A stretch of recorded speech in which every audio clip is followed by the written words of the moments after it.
It is not based on ಬಡವ್ರ ಮಕ್ಳಿಗೆ ಒಳ್ಳೇದಾಗಲಿ ಅಂತ ಅಲ್ಲ. It is the recent lines, it is talent should grow ಅಂತ.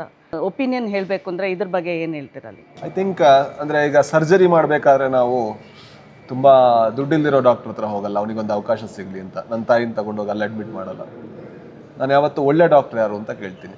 ಅದೇ ರೀತಿ ಸಿನಿಮಾ ಮಾಡಬೇಕಾದ್ರೆ ಕೂಡ ಯಾವುದೋ ಒಂದನ್ನು ಮೊದಲೇ ತಲೆಯಲ್ಲಿ ಇಟ್ಕೊಂಡು ಅದೊಂದು ಪ್ರೀ ಆಕ್ಯುಪೈಡ್ ಆಗಿ ನಾವು ಅದನ್ನು ಇದು ಮಾಡಿ ನಮ್ಮವರೇ ಬರಬೇಕು, ಹೀಗಿನವರೇ ಬರಬೇಕು ಅಂತ ಕ್ರೈಟೀರಿಯಾ ಹಾಕಿದೆ.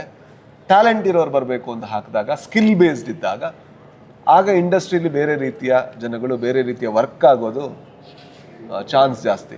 ಈಗ ನಾನು ಜಡೇಶ್ ಅವ್ರ ಜೊತೆ ಕೆಲಸ ಮಾಡ್ಬೇಕಾದ್ರೆ ಅವರು ಯಾರು, ಎಲ್ಲಿಯವರು, ಅವರಿಗೆ ಎಷ್ಟು ದುಡ್ಡಿದೆ ಎಷ್ಟು ದುಡ್ಡಿಲ್ಲ ಅನ್ನೋದಕ್ಕಿಂತ ಅವ್ರು ಹೇಗೆ ಬರವಣಿಗೆ ಹೇಗಿದೆ ಅನ್ನೋದಷ್ಟೇ ನಂಗೆ ಮುಖ್ಯ ಆಗುತ್ತೆ. ಆಗ ಐ ಥಿಂಕ್ ಸಿನಿಮಾ ಬೆಟರ್ ಆಗುತ್ತೆ ಅಂತ ನನ್ನ